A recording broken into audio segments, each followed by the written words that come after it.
Hey guys, welcome back to the preview show. It's good to be back for me. I know that y'all were there last week. Hunter, Trevor, how we doing this week? Doing good. Excited. Very excited for the first major of the year. It's also good to be back in the studio. It didn't feel right last week. I was missing. Yeah, I was getting serious no studio fatigue out there. Yeah, it was boring. Gosh. Yeah, it was not. Way more fun when there's lights, cameras, a monitor, we can see ourselves. It's way more comfortable, that's for sure. Yeah. Pretty good. Thank you. So this week we have the 2023 Champions Cup, again provided by Bushnell, returning for its second year after being added to the tour last year at W.R. Jackson in Appling, Georgia, and that is actually PDGA headquarters. Last year we saw Chris Dickerson and Paige Pierce take down the dub. And looking at the course, holes 1 through 10, 12, 15 through 17 all look the same. But for holes 11 and 13, the course desires to add a FPO pin rather than have them share the tee pad and the pin placement for those holes. On hole 11, as you guys can see, it's a little bit shorter, and the same thing for 13. And then 14, they actually changed the tee pad placement from the left to be behind the FPO on the right, making it a little bit tighter to shoot the gap. I think it'll... It's an interesting change. I don't think I like the change, but I think more so the reason for the change was if you've ever been to this property, hole 18 originally was in the woods, which I know we aren't talking about the change of 18 yet, but they pushed 18 into the open and they were able to surround it with stadium seating. It looks really cool, but it seemed like in the video the PDGA posted of hole 18's green that some of that stadium seating is on old 14's tee pad. Yeah. Okay. So I think that's more the reason of the change. I'm hoping it doesn't affect the hole too much because that was an iconic tee shot. But I was trying to get glimpses. No, the practice rounds that are out as of the filming of this are only the front nine, which sucks because the only change on the front nine I think is there's an FPO pin on 6. There's nothing on the front nine really that changed at all. Yep. But on the back nine is where all the cool fun changes are. Even the new hole 18. I can't find any coverage of it yet, but 14, yeah, it looks like they kind of pushed it back in the woods. So it is a shame that clearly there was priority of the 18's green. That was where the decision making started there for sure. Which you probably should have. Which it's very important. 18's green is very important, but it is just a shame that probably the only tee shot that sucks to change is 14. I feel like that's the one that I would probably. And it's not the end of the world by any means, but it is a really cool tee shot starting out going into the woods. It's a very cool shot. It's one that is very memorable on that course because wooded courses, they can blend together, but that hole you never really forget. I will be very, like you said, we don't really know exactly what that shot's going to look like. It's obviously up and to the right. I'm sure it's a gap shot. And the rest of that hole will probably play similar. I'll be curious to see if the hole gets any easier or if because it's to the right and it dog legs left, if that dog leg is going to be... I think it's going to be straight now. Right, so I'm saying, now it's more of a straight shot. It's how much easier is that hole going to get? Yeah. Is it going to be easier? And are they playing it as a... It's a par 4 this It's year. A 4 now. Okay, so that I guess with the straightness of the hole, they're assuming you're going to be... So maybe it'll be a tough to reach because that green is a little bit protected. It is protected. You have to a lot of times you see people throwing rollers getting in there. I'll be curious to see what it looks like. Hopefully it's a good hole still. On PG's Twitter, when they were announcing the change, they were trying to claim it it still's got that tunnel shot and all of that. Yeah. It's not the tunnel shot's not what made it cool. It was that you were throwing from out of the woods into a tunnel shot. Yeah. But in my opinion, the change to get the hole 18's green that they now have, it's worth it. Yeah. If that's what you had to sacrifice, which it was to get 18's green. Because it looks like a great setup on 18. Well, because 18 before, last year when Paige Pierce won or Dickerson won, you can only have but so many people in there. Yeah. But yeah. Were y'all talking? I'm so sorry. No, you're good. Were y'all talking about 18 in that one? We were talking about the green a lot. Okay. So this actually, not to take this point from you, but this tee shot, the what do you want to call, what am I looking at? The T sign, thank you. This that we're looking at here blew my mind. I didn't understand what the frick we were looking at because it confused us. If I watch coverage from last year or you pay attention to this course in your mind, hole 18 last year seemed like so much of a dog leg right. And then where this green is essentially just like popped out of the woods from where the green was. So basically they just moved it from in the woods to out of the woods. But now the tee shot's claiming it's dead straight. And what Trevor and I realized looking at the Jomez flyover last year, it was never as much of a dogleg as we thought. Yeah, it's just because the tree lines you up in a way that makes you like the old hole. So you're throwing from in the woods. It's like a down up tunnel type shot. And the way the trees force you, it makes it feel like it's a corner, like going really hard right. But in reality, what it does is it almost does a straight, like 90 degree, like a quick L to where you actually are moving only a little bit to the right, but you almost have to throw a weird line and like flex over and then get over there. So that's why. So when we looked at it again and we kind of saw the gap that people are going to take this year to get out into the open, we're like, yeah, that is kind of straight. And you do kind of almost move left. So the T signs line is actually pretty accurate. Some of the tree placement is a little misleading. And it definitely, like, if you know WR, it's going to be best to just like watch some practice rounds and watch that first day of coverage to really like get how this hole is going to play. Cause it was a tough one to picture for us. Well, keeping the T sign up here, if you know WR, if you're listening on audio, I'm sorry, but if you know WR and you're looking at this T sign, that initial in jut where like the woods kind of like when you get to the gap there and the woods start to go right, that is where the old basket went. Yeah. So on the tee sign from last year, basically that fairway just keeps going, and the pin was like where the OB little L is, which that's also a new addition to this year too, is the OB. Yeah, it's pretty tight green. Yeah, it gets very tight to protect 14's tee, because 14's tee is now in that little OB section to the right of the new pin. But changing it to a par 4 as well, I think is a notable change, and I think that overall this is a good change. But it's going to be a weird one to watch. I think that I'm interested to see how it plays as a finishing hole. I think in my mind, when I picture how it should play, is like, if you don't, like, I think you're going to have to be middle fairway to have a chance to make birdie. Like, I think the hardest part of that hole historically is the drive. Yes. Particularly for the men, because they're so much further back up that hill. You know, we saw a lot of the women making eagle because they were throwing really aggressive drives, whereas the guys, like, it's more of a true tunnel shot. And I imagine, like, if you're like right or left in the woods, maybe left is okay, but right in the woods, I have to imagine like there's no chance. So I think that the key to that hole will still be getting in the middle of the fairway. I do think maybe not having to get as far up the fairway might be a thing this year, just depending on how awkward that line's going to be. But like the OB is tight enough that unless you really pipe your drive, like you have work to do no matter what. Oh, for sure. Yeah. So it'll be a good hole. I'm excited to see how it plays. And the grandstands, you know, it's always good to have. That always creates an exciting nice environment there. All right, guys, thank you so much for your input on that. We're going to go ahead and throw it to Kenner Conity for our weather segment. Kenner? What's up, everybody? I'm Kenner Conity, and just like Justice Beaver himself, I get my peaches down in Georgia. Let's get into the weather for this week. Now, if you will take a look at this right here, it's going to be a pretty freaking nice week in Georgia. On Thursday, we've got a low of 55 and a high of 86. A pretty nice day, slightly cloudy. Now, someone explain this to me. How come the next day on Friday, it's a little warmer during the nighttime and a little colder during the day? Pretty crazy, but we get up to 86 degrees during the day. It's really nice. Now, you're probably thinking to yourself, what's the weather going to be like on Thursday? Probably something normal, right? Something in the 80s? Correct, kinda, because it's in the 80s, but we got about a 49% chance of it raining. So, also, we got 13 miles per hour of wind, possibly. So that's like 13. I hope you wore your lead shoes because you might get blown. Next day, on Sunday. On Sunday, we've got a low of 48 and a high of 75. Gonna be a pretty nice day in general. So back to you guys. Kenner, thank you so much for that weather update.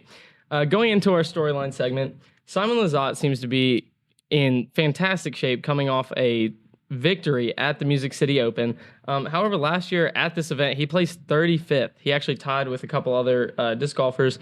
How do we expect to see him play this event? Well, I think the last year's finish, we have to take with a grain of salt, because last year this was like him starting his season. This year he already has momentum. He already has a win under his belt. Last year I think he had like maybe one event before Champions Cup, if I remember correctly. Champions Cup, there was a month off before that. Then he played Champions Cup. Then he started touring. And then once he started touring, he didn't look back. I mean, the dude won multiple times in a row and won like 4 events total or whatever it was last year. He had an incredible season last year, but this was like the start of his season. Now he's already in a rhythm.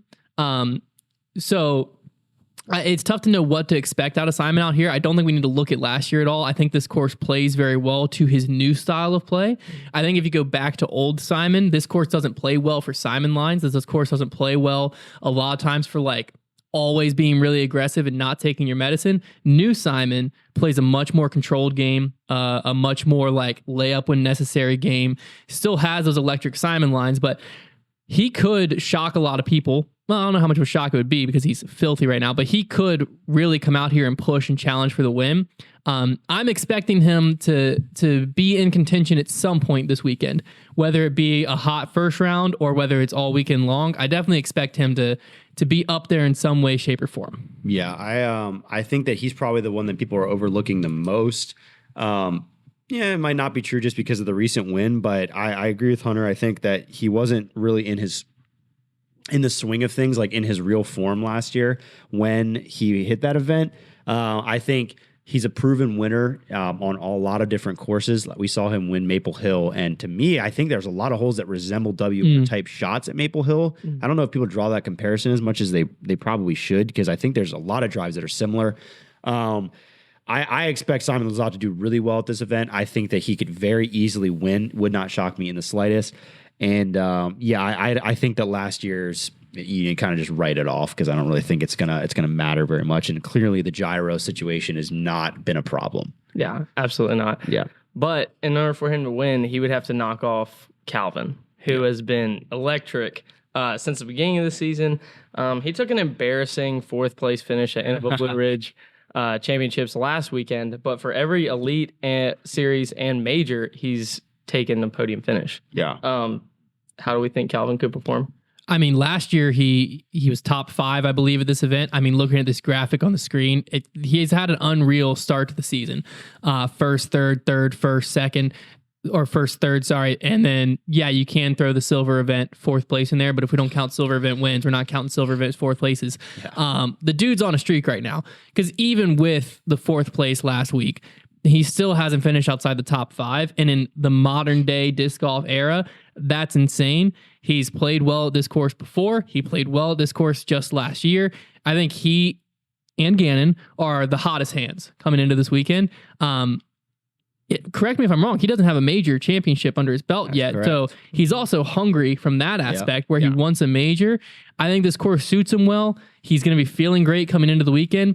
In my opinion, he's the player to beat this weekend. I think that if you beat Calvin, you're probably in the top 5, but you might have just won yourself the event, because I think he's the guy that everyone's going to have their eyes on Calvin. Yeah, I think you mentioned the key thing that you can say about Calvin that's like the only thing that would be hanging over his head is the lack of a major, because you can say, like, yeah, he is for sure the hot hand, and he will for sure, like, it's pretty tough to say, yeah, he's like top 5 seems like an almost guarantee at this point with him because he's so consistent.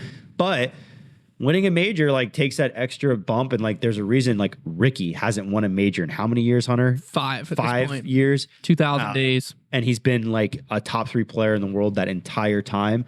Like there is a difference, and when you have a player who hasn't won one yet, it is like it's a different kind of tier to a player. Like being able to win a major is just a little bit of an extra level. Obviously talent wise and just winning, Calvin can do that, but we haven't seen him win a major yet.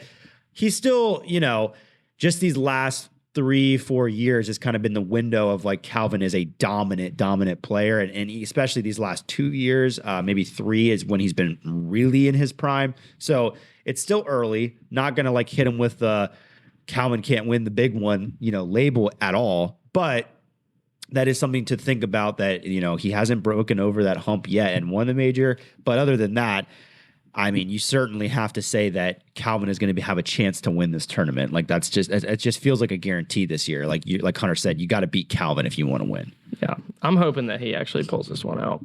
Big Calvin fan right here. He's due. But someone else who actually hasn't even started their season officially on the Pro Tour, Drew Gibson.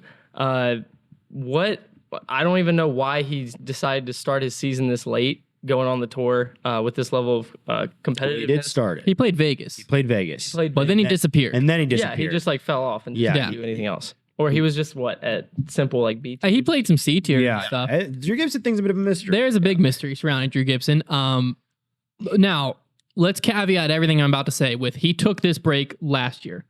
Last year, we saw him play. I think it was Vegas. He might have also played Memorial right after Vegas last year. I'd have to look to double check that. But the Texas swing, he said deuces, and he went and bought a house in Arizona during that time frame. So during the Texas swing, we saw him last year say, I'm not messing with those tournaments. He did some personal stuff and then came back. Most likely, he just doesn't like the Texas swing. The Texas swing, there was a lot of changes that I think were changes in Drew Gibson's favor, but it might have been a similar decision of like, I'm not messing with the Texas swing. I'm picking and choosing the events I can play. And I like having that break, that time off to just play MCO events I like.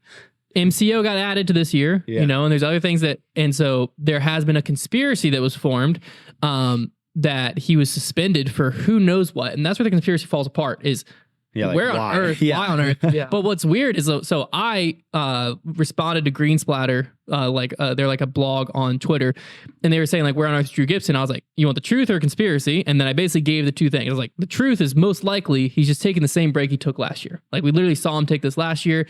He's just, chilling at home and he's coming back to Champions Cup and it seems like he's going to play the rest of the tour. Conspiracy is for some reason, who knows why, it's been no one knows, not even like Tour knows, but he's suspended from the Pro Tour. And that's why he's making a return at the major. That was just like thrown out there. Only thing that now makes me even weirder with that is Drew Gibson. I randomly got a notification. I was tagged in a story by Drew Gibson. Never a good notification you get when a pro tags me in a story because I'm like, what did I say on Twitter that they're pissed off at? But no, he just like posted a video of him throwing this sick shot at the Tour Championship like last year, 2 years ago. And said, man, before my suspension, I used to be pretty good, and or something like that. But he didn't visually tag me. So like, it's not like he was obviously poking fun at it. Yeah, because like also that tweet had like 50 likes, was only seen by like 2,000 people. It wasn't like a huge tweet. There wasn't a Reddit thread on it. There was nothing. Like it wasn't like one of my tweets that I'm like, that got out of hand. Right. It was just like a tweet that everyone understood was a joke because I in it literally said he took this break last year. There's a lot of really true reasons, and then here's a little fun conspiracy. Yeah. Clearly a joke tweet. No one got upset at it. He didn't respond to it on Twitter, nothing. But then he just posts that to his story and then hidden tags me in it. And so now it's an actual conspiracy. Hey, now I'm like, did the man actually get suspended for who knows what? I'll say this, like Drew Gibson, man, king of like getting everybody to talk about him when he's not even playing. That's true. So, maybe he like, I mean, on it to his credit, like if he just was taking a break, he's done a heck of a job of being mysterious enough that everybody's talking about him. Well, because the Texas what the heck? And Music City this year, like every change that happened to that was all in Drew Gibson's favor. Like the Open at Austin, that was a very Drew Gibson friendly course. Oh yeah, Music City, I think Drew Gibson. I don't know if he played it last year when it was a silver event or not, but as an elite event, he could have done very well out there. Yeah, even the North Cove at the Gorge. Yeah. That's a very Drew Gibson-esque event. And he's skipping all of these. Waco, I understand. Waco's weird. Waco's wacko. It's very interesting. But it's a weird stretch for him to miss this year. So I don't know. He did. He's coming back. I'm glad he's back. I think that, I don't think this course necessarily suits his game super well. So I'm not expecting him to like pop off and win the thing, but like he easily can probably be top 25. He can get onto a lead or chase card or something. It'll be good to see him back competing and back in the field, but who knows where Drew Gibson's been. I think the most fascinating thing will be the next Pro Tour after this non-Pro Tour event happens. Is he back? Like if he's still gone? Because if he comes back for this one, and what do we follow this up Jonesboro with? next week. I think. If he's not at Jonesboro, then we really have to start asking questions, because then it's like that looks more like a Pro Tour suspension. But like if he just restarts his tour right here, not that crazy at all. Yeah, he just took his normal break. No big deal. Came back. How does that work? Like you can get suspended for a time period and then play an event. Well, if you were suspended by the Pro Tour, this isn't a Pro Tour event. PDGA event. It's a major. So he could still be suspended from the Pro Tour and play on the major. That's the weirder part, is how the heck do you get suspended from the Pro Tour and not a PDGA suspension? That makes no sense. Well, the Pro Tour. That's a fascinating. I know the Pro Tour, as of like last year, started to get stuff in place where like discipline policy. There's different discipline policies, Pro Tour and PDGA, to where because the Pro Tour I think even upholds you to some stuff off the course because you're a Pro Tour representative as a player. bizarre. And that is kind of what, like, if anything happened, again, I don't think anything did, looking in the camera this time, to drive that home. I think Drew Gibson took his normal break and is just coming back and he's just having fun. But if anything did happen, it would have to be something that doesn't classify a PDGA suspension at all. So like PDGA is like, yeah, you're good, you can play. But the Pro Tour is like, no, that breaks X, Y, or Z. The weird thing is that'd be published. Like that's the thing I keep coming back to is like anything about it. Why would no one talk about it? Super weird. Like, Super weird. Especially Drew's so public on Twitter and everything. Yeah. Like I feel like as soon as you're suspended, I'm like, I would love to be playing in Texas right now, but I got suspended. Like I'm not buying it. We haven't seen any of it, so I'm like, I'm not buying it. There's no shot this dude actually got suspended. I think that he just like is just having fun as Drew. He's like, oh, dude, I can lean into this suspension thing while I'm like, have one more week till I play. Let me just put a social media because it worked. Now there's a Reddit thread saying like, is Drew Gibson suspended? And everyone's basically in it like, no, there's no information out there. There's no way this guy's suspended. Yeah. But who the heck knows, man? It's Drew. That guy. Also, we got Ricky. I had a bunch of notes on Ricky showing up, but the dude dropped out. Has he posted on social media? I hadn't seen it as of the start of this episode. He just disappeared from the registration. I just don't know why he's doing it. He seemed to do fine. He was 8th at Music City. And then last week... it has to be the flare-up, right? Like... But he, like... That makes no sense. He plays 2 weeks in a row. He plays 2 weeks in a row, plays the top 10 both. Yeah, 8th and 6th. Well, I bet it could... If this is as, like, unpredictable as it was before, it could have been literally the final round it started flaring. Yeah. Or in between. Like, if it's a flare-up again... That's horrifying. Or the similar thing... I mean, you have to start asking yourself, and there's not even a doctor would know the answer to the question of like, will we see Ricky at 100% this year? Yeah. There's no way to know. If it is really that... I mean, it's April 19th, the filming of this. Yeah. I mean, we'll get into it later, but Valerie seems to be going through a recovery season as well. But this could be Ricky. Well, the difference between Val and Rick is Valerie's is, as far as we know, just an ankle injury. And there's like a protocol of like, okay, you have this ankle injury. This is how you come back from it. The recovery period was only supposed to be like we were given a timeline. Of like we have no idea why it's this long, Yeah. but you know, with an ankle injury, it could be something where she's not coming back because she's young in her career. She doesn't want to come back, hurt it, or you know, sense. maybe it was a Makes fracture, whatever. An injury like that, there's a protocol. You can go to a doctor and get X, Y, and Z. Yeah. A Lyme flare up, It's like an illness. there's not really anything you can do at this Right. point. Once you're this far into Lyme where you've had it for years, like people keep saying like get on Doxy, whatever. Doxy period's gone. The doxycycline period gone. That you got to get on that when you first find out you have it. Yeah. At this point, like it might help manage symptoms. Like if he went and got on medicine and stuff, it could help manage it. But like I've had plenty of friends that have Lyme's that like when a flare up happens and they have like really bad migraines or their joints swell or whatever, it's just a wait it out. Like there's one person that lived locally that was a painter, and he would have to like sometimes go like 2 months without work because he couldn't move his joints. And he was just like, he just had to be prepared for those seasons. Like it's honestly getting scary. And like, dude, like I don't know what I would do if we lose Ricky in this sport, like due to something like that. Like it would be terrifying. Is his career on the decline because of his? I mean, it's really scary, but like, I just hope it clears up eventually. I mean, the good news, I'm going to check his social. The good side of it, assuming again, this is a Lyme flare up is typically flare-ups will subside. I mean, this is a long one. Typically, they will subside. And it's like when you're not having a Lyme flare-up, it's typically, again, there's outliers, but typically it's your day-to-day life when you're not having the flare-up is fine. It's just like you're back to normal. Yeah. You're able to play disc golf. So his last post was the recap for Blue Ridge, and he just said off to Georgia to start training for he called it Championship Cup. So apparently we're previewing the Championship Cup right now. But yeah.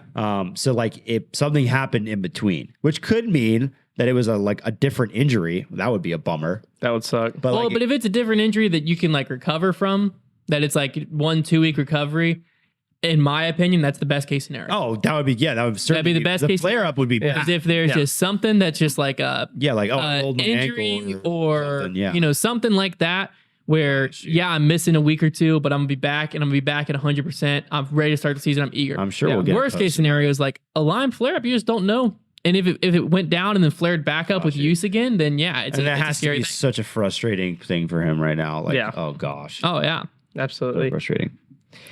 Well, Ricky, we hope you get better or whatever it is. We hope to see you back in the game soon. But last year's winner, Chris Dickerson, seemed to be, at this point in time last year, more consistent in his disc golf game. This year, we've seen him place as high as third place, but as low as 22nd. Any thoughts about how his disc golf game is right now? Do we think he can repeat with a victory? What you got? Yeah, I think that Music City showed us, he didn't win, but it showed us that, okay, if there's an event that we can expect Dickerson to be good at, that still remains true. Like he didn't win, but he was in it. He played well. It doesn't mean he's going to repeat this year, but I think it means that, okay, Dickerson is still Chris Dickerson and at a course that he has had great success at and that you would expect him to succeed at in the woods where he is at home. There's no reason to believe that he won't repeat this year. That's hard to do it just in general, repeat at a major. But I was getting very worried about him, and MCO for me was like a very much do or die situation where I needed him to show me something, and he did. To the point where I'm not ready to sit here and like, oh yeah, he's not my favorite. He's not my favorite for this tournament at all. But I love him top 5. Like I think he'll be in the mix. I love him maybe top 25. I don't like him top 5. Wow. Well, here's my reasoning. There's Music City, I think, did one of two things to him because Music City's his event, right? Yeah. For me, show me something at Music City meant win. He didn't win. He came in third. Now, third at a Pro Tour, that's great. Nice. But if you watch like the start of the Jomez coverage, they had like an interview with him and he was basically saying what we all just said, where I'm not having the start of the season I want to have, blah, blah, blah, so on and so forth. This is like, I'm coming home. This is my event. This is my chance to prove to people I'm still a force to be reckoned with. I'm still here. So Music City, he was putting a lot of pressure on himself to win, to go out there and win. That was what he wanted. Fell short, came in third.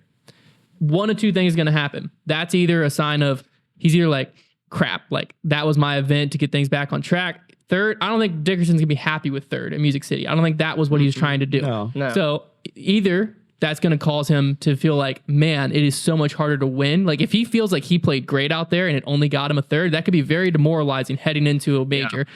Or it could be like, hey, look, I really messed up. I left some strokes out there. I just proved myself I can compete. I'm very comfortable again at Champions Cup. Let me go out there and show it. Repeating it in a major, near impossible to do. Really hard. Because so many people are hungry for majors. You can go down every player and they have a storyline as to why they want this major. Right? Different than a Pro Tour event. It's a lot hard. Like a lot of people want Pro Tour events, but a major... It's life-changing. Yeah, a major is like major. That next thing. It's a major milestone. So I think it's interesting for Dickerson. I think that this course does suit him well. I didn't even consider putting him in my top 3. Top 5, I think, is a bold prediction. You could use that for your bold prediction if you want. That's just an obscene top 25, I think I'm comfortable. Like, I think 25th to 15th, I'm like, yeah, that makes sense of where I expect Dickerson to be this weekend. That is some heavy. You should at the very least, expect him to be in top 10. Top 25, that's disrespectful. Yeah, I agree. Someone I think that is disrespectful. I mean, you just said if he comes top 10, his worst finish of the year is 22nd, and if think he comes top 5, if he comes top 5, do you buy you Chick-fil-A? And if he doesn't, but he comes top 25, you buy me Chick-fil-A. No, I would say the bet would be if he comes in, that's inside the top 5, you give me Chick-fil-A. If he comes outside the top 20, I'll get you Chick-fil-A. Yeah. Fair enough. Because 100%. I think I'm fine with that. my thing is he made it to winning time at MCO. I think that's the key. It's not like he had an a really good event and just kind of flew off of the 5th card and ended up in the 3rd. Like he was in winning time. So I think what you take away from that is, okay, I got myself to the place of winning again, and then I just fell short there.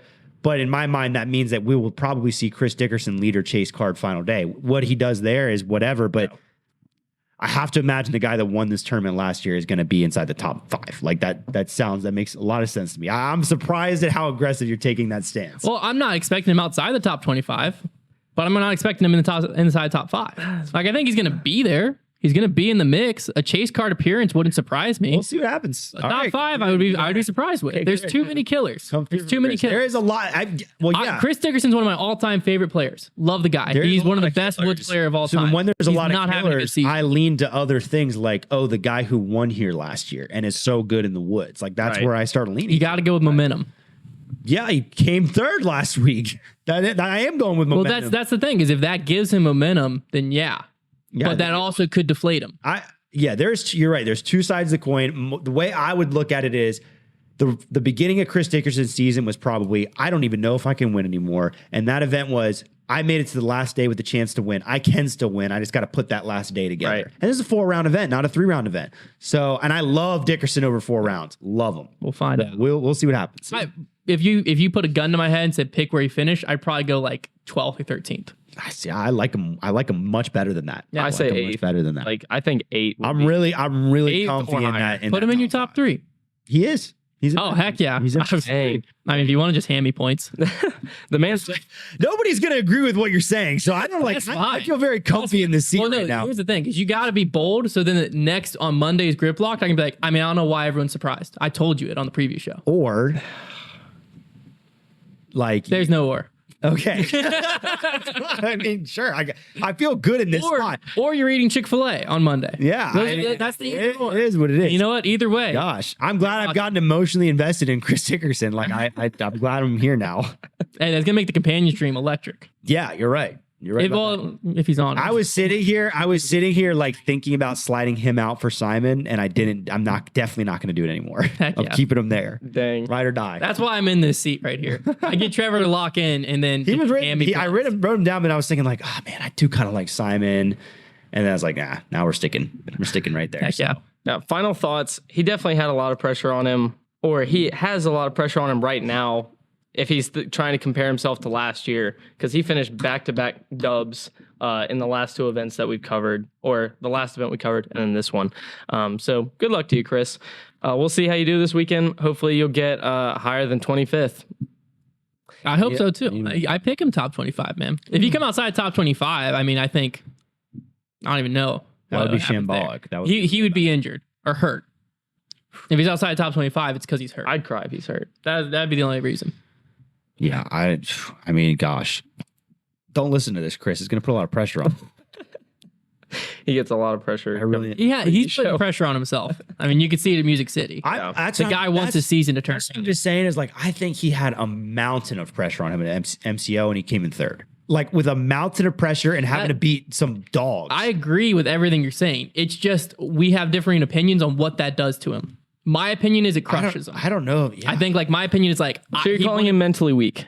No, You think I he's think mentally he went weak? out and just. mentally I think he went out to Music City. This And- in. Hunter says Chris Dickerson is mentally weak. I didn't say that at all. I said I think That's what I heard. that top. quotation. So No, I said that top 3. Like it's you agree it does 1 or 2 things. In your opinion, it gives him momentum. In my opinion, it deflates his momentum. His momentum. I don't know. I don't know if momentum is the right word. I think it's hope.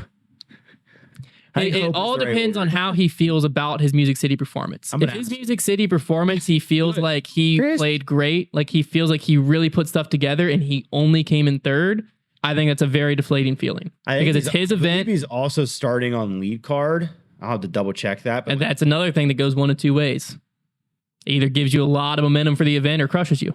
Because you're watching the best players. I love him. I love him on the lead card. I love him there. We're gonna see. I'm We're gonna see. I hope one of us is eating Chick-fil-A next week. He is the very first name on the card. I like him there. I like him in that spot, There you man. go. I There like you him to go. come out hot. There you go. We'll find out. Nashville's hot chicken style. Yeah. Going into the FPO side of things, Kristen Tatar coming off winning Music City Open, and then she also won Innova Blue Ridge Championships. Do you think Kristen's finally hitting her stride? Do you think that Paige, who won this event last year, beat her out by 2 strokes, could cause a hiccup in her actually reaching her full potential this season? And the thing about this to start with is I don't think Paige Pierce really won this event last year. I mean, I don't want to be mean, but like Woof. Kristen Tatar lost last year. Oh, absolutely. Kristen Tatar lost this. Let's not forget Caddygate. And what? Let's not forget the Caddygate about last year. Caddygate either. But I think I don't think Kristen Tatar. I mean, she had one bump in the road this year, but like she is who we thought she was. You know, to quote that famous football coach, like they are who they thought we thought they were. Like that, Kristen Tatar is the player to beat. I see absolutely zero reason why she loses this event. I expect her to win. Paige Pierce, she's apparently She's injured. right She has tendonitis in her shoulder. and like if she was the one to challenge, I didn't even like that anyways because she's so inconsistent this year. Yeah. I think Kristen Tatar had some unfortunate breaks last year and then kind of choked a bit down the stretch. I don't see that this year. I think Kristen Tatar Well, here's the other thing I'll say. waltzes to the finish line. I think Paige Pierce was her toughest competition out there. and for this event Yeah. and got injured. B, even if Paige doesn't get injured, even if Paige is able to play through the injury and it doesn't affect her disc golf game at all, I think the changes to the FPO course, every one of them is in Kristen's favor. Yeah. And so, True. And C, if you want to throw a C out there, I think if Kristen is circling any dates on her calendar of an event she wants back, it's this one. Oh, for there sure. was so much that was just like piled up against her at this event last year that I think she just wants to walk This in is and for annihilate people. This would be like for the Grand Slam, right? Because does she have a European or no? Or no? I guess. I don't think she has a But European. if she needs this one. But she has U.S. women's. US She has a Worlds now. Worlds. This would be the third of the four. I mean, yeah, I think that this is, this is obviously part of the career Grand Slam, and I think that, realistically, she should probably win the entire Grand Slam this year. Yeah, I mean, and also let's reword this question a little bit. Is Kristen finally hitting her stride? I think that Kristen might have stopped to take a sip of water. Yeah, she never lost her stride. Right, I would agree with that. Yeah, This was like it's a tortoise and a hare situation, but where the hare it would actually win if that story made any sense. Okay. Yeah. So just ride with me like the hare one, where she's just flying and she's like, oh, you know what? I can take a second, take a sip of water, get right back on the course. I'm so much faster than these freaking turtles. I'm out of here. Yeah. But who knows?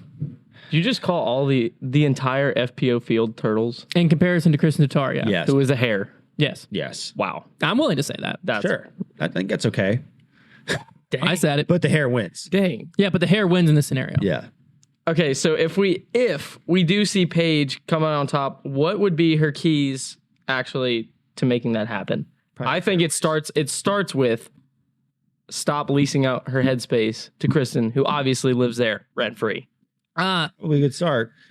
I mean, if Paige I does don't pull even this know off, anything about Paige Pierce. I think it honestly, Confusing. She has been very inconsistent. my honest opinion, Paige pulls this out if Kristen messes up.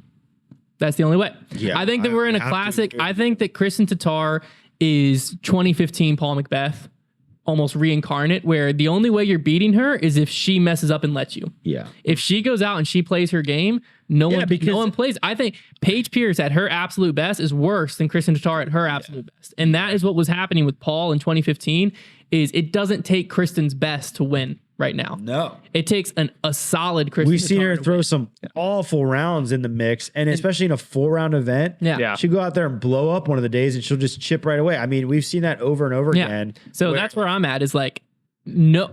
The only way Kristen loses this event is exactly what I just said. Kristen loses this event. No one wins this event.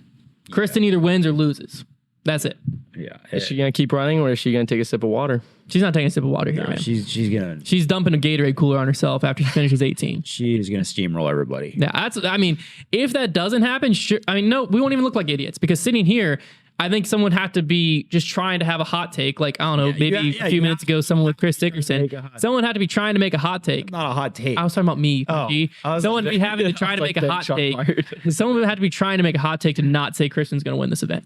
Like that's the only way. And like, I'm not willing to be that guy. I'm willing to be that guy with a lot of scenarios. This isn't one. He won't go that far. Big Nah, Kristen. I have a line. There is a line. And I'm staying on my side. Hunter has a line. This just in. Coming back to it, Valerie, she's been injured with her ankle. What was it, ankle sprain?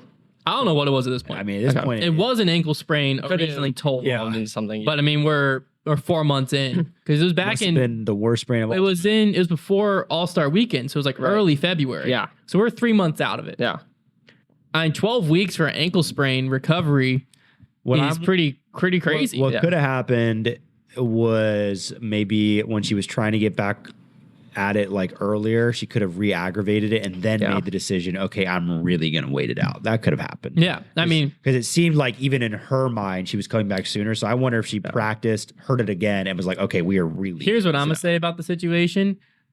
I think that she's making a wiser decision than a lot of Pro Tour players in the past. Some of it players can't afford to. This was a long-term decision. This is you got to look at the grand scheme of things, and if these extra few weeks and missing a major make it where she's not going to miss the rest of the year or possibly early next year, Right. She's so young. then it's worth it. In disc golf, so many times we see players DNF 1 week and they're right back trying to play again the next week. Now they're injured trying to play. We see it with Paige Pierce right now. She knows she has tendonitis in her shoulder. Now, she's in a slightly different shoes because this is a legacy event for her. Yeah. She's trying to get the most majors ever for period, not just FPO most majors ever. And it's a major champion. This is like, she's already cemented her legacy. She's trying to add to it. It's a different situation than Val's in, where Val hasn't even really started her legacy fully yet. Right. But so I'm not saying that Paige is the one doing this, but we've seen it all the time with players where they get some type of injury, they have to drop out in an event, and they try to come back too soon, and then the injury gets worse to where now they're forced to sit out for even longer, or they're forced to just constantly play on a nagging injury that they're never playing at 100%. Yeah. So I think that you can't really say anything negative about Val because she's doing what is best, the wisest decision for her, which is she's not coming back until she's good and ready to come back. Yeah. And right now, that looks like it's going to be Jonesboro, but we don't know if she'll end up DNFing. Well, she's been just leaving that. I would say she's ended up being registered for just trying most of them, and they just ends up not, which is way to go, because then you can get into whatever event you want. But So, hopefully Jonesboro, she's back. Yeah. So whenever she comes back, can we expect to see a productive season out of her? Like she'll be performing at the top of her game, or do we think this is again a recovery? She was kind of sporadic last year a little bit, so I think I think like you kind of start to forget like how good she was at times last year, but I think with how well Kristen is playing right now, like Valerie Manahano being in the field right now doesn't really matter if Kristen is playing her best anyways. Right. It's not like it's that kind of player. However, it is probably the player who, if Kristen is not having a great week, can be winning these events. So like I think it definitely adds in that parity. Well, I think what is most beneficial for her is we're not seeing the Katrina Allen and Paige Pierce of old this year. Where we're seeing a Katrina Allen and Paige Pierce that like, they've both gotten a win, but typically it's like they're always in the top 5. That's not what we're seeing this year. So strange. Like, they could win week in and week out, but they could also come outside the top 25 week in and week out. So what we could see Val step into is that more consistent, which we've seen almost like Ella Hansen, Owen Scoggins, Holland Hanley at times start to like show glimpses of popping into there. Jump in the script. I wasn't reading ahead. I'm so sorry.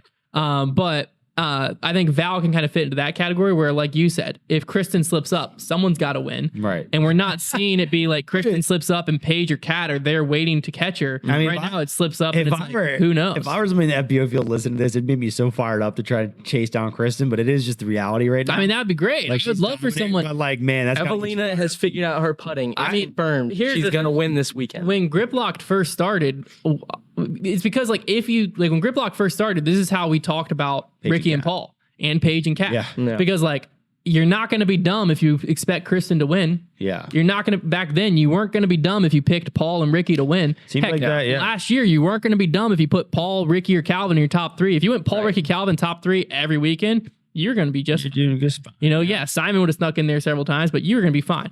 That's not the case in MPO anymore. Right. That is still the case in FPO. Yeah. It's getting to not be that way with Paige and Kat, but Kristen's still a dominant force that's like, it's when an immovable object meets a unstoppable force. Right. You're Kristen Tatar. There you go. Science with Hunter. So you actually like took the words right out of my mouth. Owen Scoggins, Ella Hansen, and Holland Hanley. Out of those 3, who do we think could pop in the top 3 or take this down? I think Owen Scoggins. This course I think suits her the best. Holland Hanley and Ella both have a lot more distance on Owen, right? But Owen's got the control. She'll keep it in the lines. And a course like this, distance is important, but it's not nearly as important as staying in the fairway. And she'll make because and Owen Scoggins is gonna make putts. She has one of the best putts on the face of the earth, period. And I think that her consistent play where she sacrifices distance, but for accuracy, that's what you're gonna need out here. And I think that's gonna earn her some points on Ella and Holland. Yeah, I agree completely. Nice. All right. We're going to go ahead and throw into our bold predictions presented by Third Wave Coffee. Hunter, what you got? Yeah, Third Wave Coffee, huge sponsor of the episode. We actually have our Bogey Bro blend sitting on the table here. I've been drinking it every morning for probably close to a month now. Love it. It's my go-to. But Third Wave Coffee is actually my brother's coffee shop. They're committed to ethical and sustainable sourcing for all their coffee, and they have about 20 single origin coffees from all over the world in stock right now on their website. Plus, the new Bogey Bro blend I was just talking about, it was tasted and improved by myself, Trevor, and Connor to come up with the cup of coffee, a perfect blend that is good for people into specialty coffee, but also good as an introductory to specialty coffee. So if you're like, hey, what is the specialty coffee world Hunter always rambles on about? Pick up the Bogey Road blend and see for yourself. And they're also offering 20% off your order right now with code DISCGOLF, one word, DISCGOLF. So head over to third-wave.coffee or check the link in the description down below and use code DISCGOLF to get 20% off your order today. You know what, Trevor? Let's let you do your bold prediction first. Okay, my bold prediction is that both the MPO and FPO winner will have already won a major previously.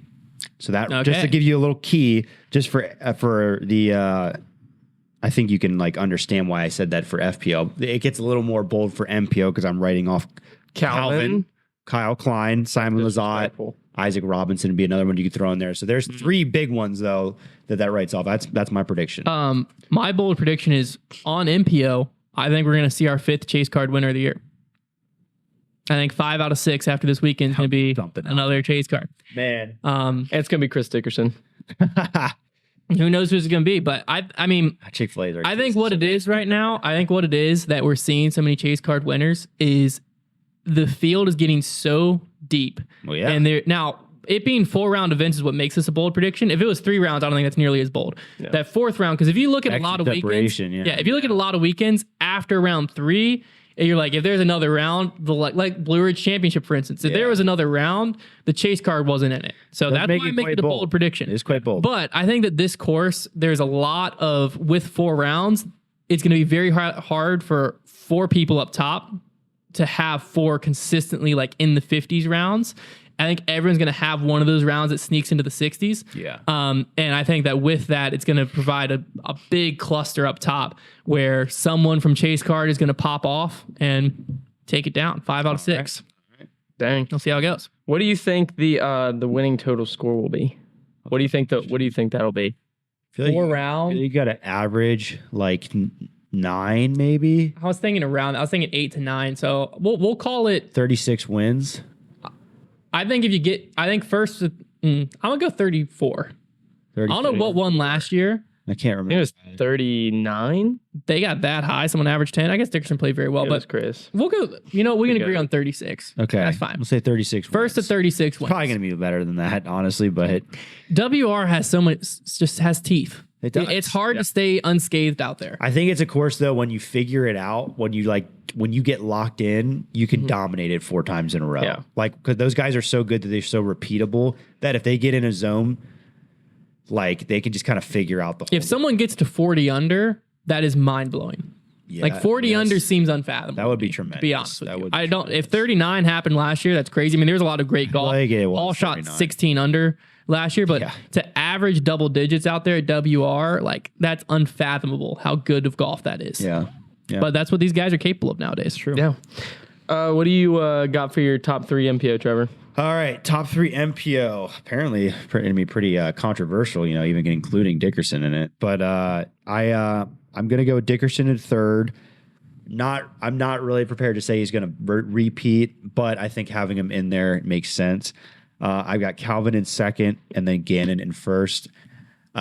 You could probably flip-flop those, but, like I said, Gannon has a major under his belt. He doesn't have to deal with that kind of pressure that Calvin does. And I just don't want to bet against Gannon right now because I don't think anybody's better at disc golf than him right now. I really don't. That's what I got. Oh man, Hunter is a tough one. He is my 1st and 2nd are locked in. My 3rd place, there's several players I could put there. So 1st place, Calvin Heimburg, I think takes this down. That's what I'm thinking. I think that he wins his 1st major of the year this year. Calvin doesn't ever seem fazed by the big moments. So where Trevor's point is very valid about winning a major is a whole different animal. I don't see that being a problem with Calvin. Yeah, he doesn't seem like a guy that. I don't see him too focused on that. Like, I need to go out here and win this major. Yeah, I mean, it's another. If we go down a year or 2 from now, that becomes a storyline. But I don't think right now it's a storyline. Yeah. I think Calvin's just now getting as dominant as ever. So I like Calvin this week. I like Gannon 2nd. I think that you'd be dumb not to have both of them in your top 3. So give me that 3rd. 3rd place. I see you got written down over there. Okay, so the 2 I'm wrestling between is Paul and Simon. Yeah, that I was. It's a tough. I like Simon a lot. I love right now. I love Simon right now. Another Simon could very easily win this event. Another guy. I think it could really burn me not having Simon in my top 3. But this is a major championship at a wooded course that Paul Macbeth knows like the back of his hand. He had a little slip up with a 69 last year on the course, third round, but then he shot 16 under out here. He did. He's having a slow start to his season. But again, it's a major. No one is hungrier and more prepared for majors than Paul Macbeth historically. He's also one shy of Ken Climo's all-time major record. Extra hungry. So I like the pick. I think I gotta put Paul Macbeth in my top 3. I'm not picking him to win, but I'm putting him in my top 3 mainly because I think that he is probably more of a force to be reckoned with for the win than Simon. And with Trevor not having him in his top 3, I think I need to have him in there for points. Yeah. Okay. Because he could very easily win this event. If Paul's not top 5 at this event, I think that it's a slower start to the season than we're used to. And it raises some questions about like, what's going on right now. I don't think he's falling off. I think the field is passing Paul. Yeah. If he comes out and wins this event, then everything's silenced. It's like, yeah, okay, never mind. Paul's Big back, opportunity. Paul's A lot of statements that can be made at a major. and I think he knows all of that. Yeah. I think Paul is always very aware of where he stands. Right. And I think that right now his biggest motivation is like, no one's talking about me. Yeah. Like week in and week out, if there's a storyline, it's like, is Paul going to actually show up this week? Whereas he's used to be in the same breath, like we're mentioning Gannon and Calvin right now, of like, you can't touch these guys. Yeah. That's where Paul's used to be. Yeah. That's where Paul's comfortable. Sure. Yeah. So I think that right now he has a fire lit under him of like, he wants to be back in the same breath of the Gannons, the Calvins, and possibly the Simons. Do you think he's gotten, like, he's won so much that he's just like, all these events, like, I really don't care. Like, I'm focused on majors. No. No, not. absolutely not. So what do the points look like for the predictions? Here, I think it's inaccurate. I think we said we were tied up after last week. Yeah, I don't know if that total is accurate that was written down, but I believe we're tied up. Yeah. If we're not, we're like within one of each other. But I don't think, because I think this was going into Music City. We're both at 21. but you can listen. I'm on Monday. pretty sure we'd have to look back, but I'm pretty sure we're tied up or I'm up 1. It's very close. It's one of those two. Neck and neck right now. But majors are worth double points. Yes, this We is have to our remember. first double Yeah. points. Yes. If you get someone in the top 3, Gosh, man, 2 points. huge. If you get someone in the right spot in the top 3, 6 points. Dark horse worth 4. Dark horse, if your dark horse pick wins, 20 points. That's ridiculous. So all it takes is the dark horse pick winning to just like separate the season. Yeah, Last year what separated the season was I put all my chips into the Austin Hannum top 15 basket and I walked away very happily. That was crazy. Do we have a bet going on for the predictions? Not right now. We just have the Chris Dickerson Chick-fil-A bet. Okay. Yeah. I feel like we need something there. We should put a punishment on the line. We'll figure it out. Like at the beginning. We might have. We'll have to look back. Bringing the frosted I don't know. Tip back. I know if Cole Redallen wins, I get Chick-fil-A every month the rest of the year. Yes. I know that. That is true. Wow. But Okay. So Hunter, we'll start with you with your dark horse pick. What you got? well, we're gonna go FPO or dark horse first. Or FPO. Yeah, my bad. No, you're good. You're good. ladies. I mean, technically, it makes sense both ways. It does. It does. I just had FPO written down next. I was about to say someone, and I was like, that's not my dark horse pick. I mean, FPO, Kristen Tatar is going to win. Points wise, you have to put her first. I can't risk losing 6 points not putting her first. That's a safe bet. Second and third, I think this might be, someone might have to fact check me. This might be the first time in the history of my predictions that Paige and Katrina Allen are both at an event, and I don't have them, either of them, in my top 3. I think this might be the first time historically ever I've done that. I don't know why I would have ever not done it before. That they're both at, and neither of them are in my top 3. Probably. I've knocked one or the other out before, but I don't think I've ever knocked both out. But I did, because to be honest with you, I like my top 3. I think this could be the top 3. I have Kristen Tatar winning. I have Owen Scoggins coming in second, and I have Missy Gannon coming in third. I got the exact same thing. Gee, seriously? All right. Well, you know what? We're not losing points. There we go. I kind of like that. It's literally just going to be up to our dark horse and then Dickerson versus Paul, basically. That's where our separation's going to be. And I like my bet there. I like Paul over Dickerson. I don't want to say I love it either way, but I mean, I'm okay with it. Yeah. So now Dark horse is definitely going to be the most separation, though. It's you first. I'm actually leaning. I don't know who you chose for your dark. Mason Ford. You went Mason Ford? Yeah, he came in 14th, or tied for 14th last year. Smooth player. I'm not expecting him to do anything crazy, but like a top 30 seems very doable. I like Mason Ford. I'm going with a guy who came top 5 last year. Got something to prove. A father figure to the tour, if you will. Emmer Daddy, Mr. Emerson. Oh Keith. my gosh. I have a big sigh of relief every time I hear you pick him as your dark horse pick.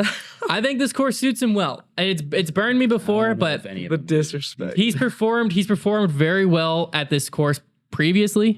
Last year, he's performed very well at Northwoods Black, comparable course. Mason, we just locked it up. Let's take care of business. Now we did choose basically like copy paste people. Emerson Keith and Mason Ford. Oh, like they look the same? You're No, saying? like they're both shorter dudes.